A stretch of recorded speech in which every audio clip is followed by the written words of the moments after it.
Russia is a large and powerful nation, and yet even they have their own boogeyman. What could be scary enough to scare Russia, you might ask?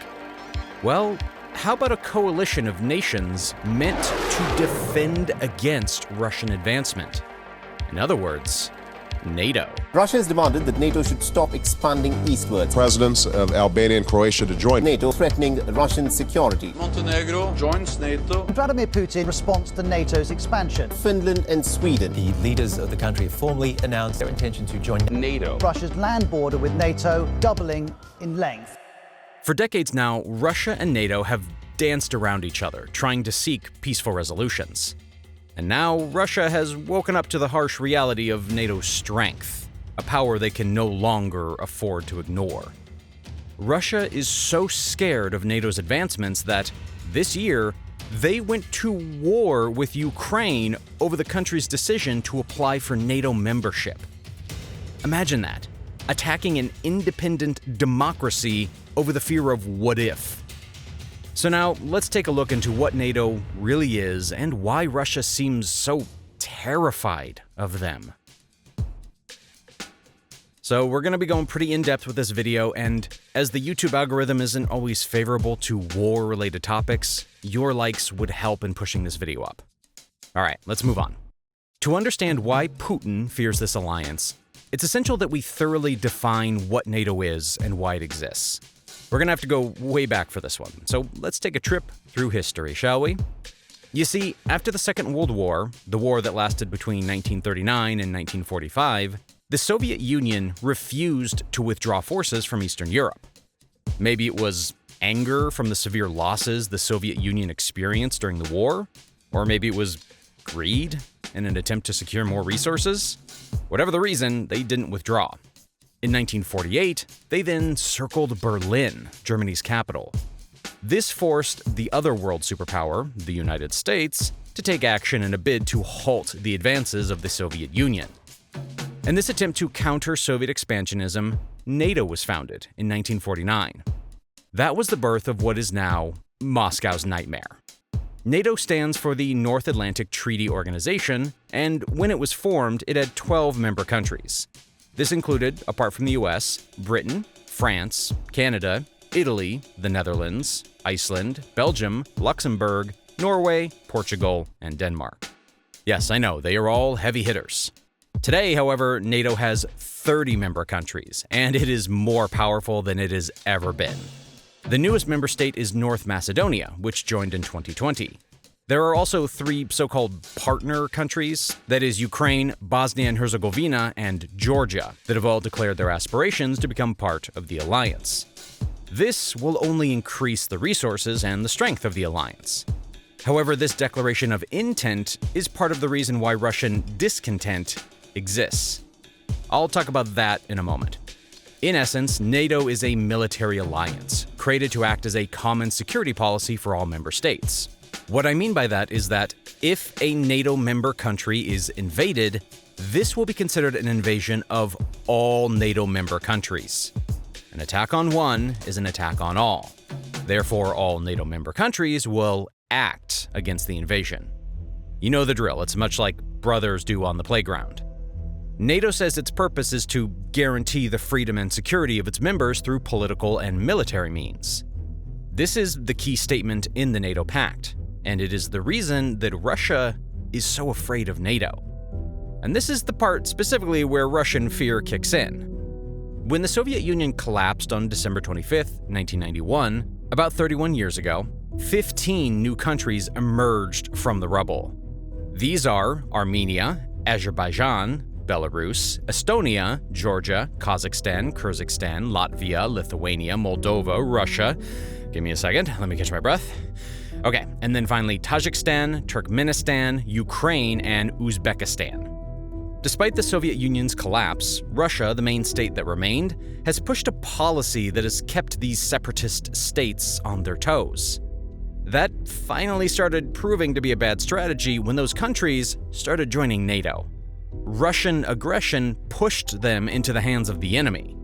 Estonia, Latvia, and Lithuania joined NATO in 2004. further scaring Putin as Russia became further and further isolated. To understand just how bad the NATO problem is for Russia, look at the screen for a moment. This is the Soviet Union in 1990. Russia dominated the Soviet Union and 6 allied Warsaw Pact countries, giving them significant influence over regional affairs. However, the NATO boogeyman has stripped that influence quite a bit. When it was formed, the alliance was part of an effort by the US and its European allies to deter any expansion of the then Soviet Union. Additionally, it was meant to reduce the possibility of conflict on the continent by encouraging greater political integration between its powers. In the decades since, it has steadily expanded its orbit, bringing a swath of Central and Eastern European states into its ranks after the Soviet Union collapsed. It is this very situation that has troubled Moscow. Over the last 3 decades, Germany was reunified and all the former Warsaw Pact countries have joined NATO.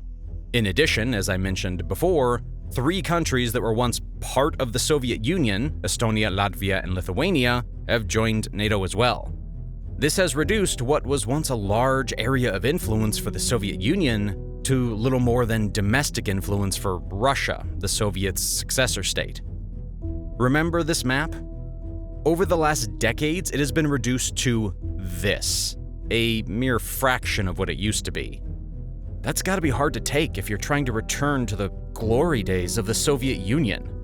The eastward expansion of NATO is what has caused a problem for Russia, as it keeps being limited in terms of its influence and power. Putin has objected to NATO expansion, saying in December of 2021, "America is at our doorstep with missiles." How would America feel if missiles are deployed at Canada or Mexico's borders? This move by NATO to keep expanding right up to Russia's doorstep is what Russia does not want. And that very factor is what led Russia to invade Ukraine in the first place. As Ukraine's interest in becoming a NATO member increased, Russia realized that if that happened, they would be totally encircled, which is unacceptable to them.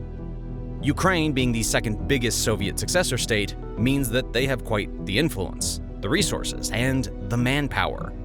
And for them to be a NATO member and be right at Russia's doorstep is unacceptable, and according to Russia, just plain wrong. So strongly is this ingrained in Russian thought that it has opted to go to war with Ukraine just to prevent them from becoming a NATO member state.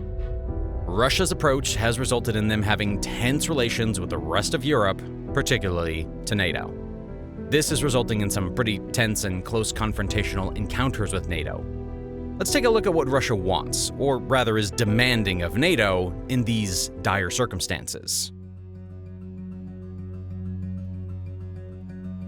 Okay, now hear me out on this one for a second. Putin is not wrong about how the alliance's growth has affected Russia's perception of its security. 30 years ago, Russia had a buffer zone of satellite states to the west. Now it only has the unimpressive presence of Belarus. Russia's western border is NATO's eastern flank. American and British military advisors serve in Ukraine. US missile defense systems sit in Poland and Romania, and NATO troops conduct exercises in Estonia, Latvia, and Lithuania, once part of the Soviet Union. If you ask Western officials, including the leaders of those new NATO countries, they all view those measures as purely defensive. After all, Putin is not really known for being the kind of leader who makes his neighbors comfortable. In response to all of these actions, Putin has outlined his grievances and demands. What Russia wants is for NATO to stop its expansion into Eastern Europe, close to Russia. In addition to this, Putin is demanding a guarantee from NATO that Ukraine would not be given membership, a point he is adamant about. That's not all, however. Putin's list of demands continues. He wants NATO to retreat to pre-1997 status and stop the deployment of weapons in Russia's neighborhood. What Putin wants is tantamount to a smaller, weaker NATO, one that existed pre-1997. This is further supported by the fact that Russia has challenged the membership of 14 countries that were part of the Warsaw Pact, an agreement that was signed in response to the formation of NATO in 1955. The pact was aimed at providing military protection to member countries. But when the Soviet Union disintegrated, the treaty followed suit. It's pretty clear that Russian demands are outrageous, and they've been refused by both the US and NATO. Jeffrey Van Orden of the Gold Institute for International Strategy wrote, "Putin has now demanded a reset and wants all NATO forces withdrawn. In effect, he wants recognition that these nations are within Moscow's sphere of influence. What is Putin really up to? He's testing Western resolve. He wants recognition of his gains in the Donbas region and Crimea, full control of the Sea of Azov coastline, domination of the Black Sea, and ultimately the return of Ukraine and other former Soviet bloc countries to Moscow's sway." It seems Putin's motives are pretty obvious, but this then leaves us with a what-if question. What if Russia did try to take over one of its fellow NATO neighbors? What would happen if Russia is forced into a confrontation with NATO? Can they take them on? Without wasting too much time on this segment, I'll give you a clear answer, and that answer is a resounding and undebatable no. Russia would be crushed by NATO, and that is why they have opted to battle Ukraine before they get a chance to join NATO. Something that is, seemingly not going as planned still. But that, however, is a story for another video. One country cannot compete with 30, inclusive of some of the world's strongest and largest. Russia is simply outclassed in every possible metric. Whether it is military power or defense expenditure, there is no comparison between Russia and all of NATO. According to NATO, the combined estimated defense expenditure of all 30 member nations in 2021 was $1.2 trillion. In 2020, NATO countries spent $1.1 trillion. On the other hand, Russia only spent $61.7 billion in 2020 on defense. That difference is leaps and bounds. Russia simply cannot outspend NATO. When it comes to manpower, about 40,000 NATO soldiers are ready to fight with Russian forces at a moment's notice. On the other hand, if NATO were to engage in a war directly, they would have more than 3.3 million soldiers at their disposal. These are top troops with excellent training and the very best equipment. Russia, on the other hand, it has just about 1.2 million soldiers. The question as to whether they are properly equipped is another matter entirely. The Ukraine war has really put a large dent in the ferocious reputation that the Russian army had made for itself. For all intents and purposes, I know most of you view it as weak, or at least not as ferocious as the books made them out to seem. Russia's aggression, maybe out of fear, has only made life harder for them. Their fearful aggression towards Ukraine and the conflicts they've been having with NATO have only brought the alliance closer together. Germany has even had the resolve to block the completion of the Nord Stream 2 pipeline, which is being built to sell more Russian natural gas to Europe. Quite the irony, isn't it? Putin's belligerent approach is bringing his enemies closer. But that's not the only irony in this whole Ukraine-NATO mess. The thing is, NATO doesn't really want Ukraine as a member, but it doesn't want to give Putin veto power over who gets to apply. Allowing Russia to dictate limits to NATO defenses in member countries is something that is not even an option. Putin strongly believes himself to be in the right. He argues that the West has betrayed Moscow by breaking alleged verbal commitments made at the end of the Cold War that NATO would not expand eastwards. NATO denies that any such promises were made. I will not be the judge on who's lying or not, but I will say that these are interesting parallels in a game of world peace. So, this is where we are. Russia is shockingly scared of NATO and NATO's advancements. Putin's desired legacy of restoring the Soviet Union to its former glory is something that NATO will never allow. And as more of Russia's former territories and allies join NATO, the more that dream diminishes. Now, Russia has moved to attack countries before they can join NATO, because it knows that once they do join NATO, it's game over. NATO is the thorn in Putin's side, one that he cannot defeat, and one that, with time, will bring about his harsh and painful downfall. So, last video I had to blur some of the clips so YouTube doesn't demonetize and suppress the video, but I decided to upload an uncensored version too and kept it unlisted. Guess what? That video got demonetized and age restricted. It's crazy that YouTube keeps suppressing my videos, but when the big news organizations upload the same clips, nothing happens to those videos. So that's why I launched my Patreon, where viewers can support the videos and watch the uncensored versions. I have had a lot of issues with YouTube monetization and sponsors pulling out because of topics I cover, so Patreon is going to be extremely helpful in funding the channel and making it possible for me to continue covering these topics. You can check out the Patreon by clicking on the link in the description. Thank you so much.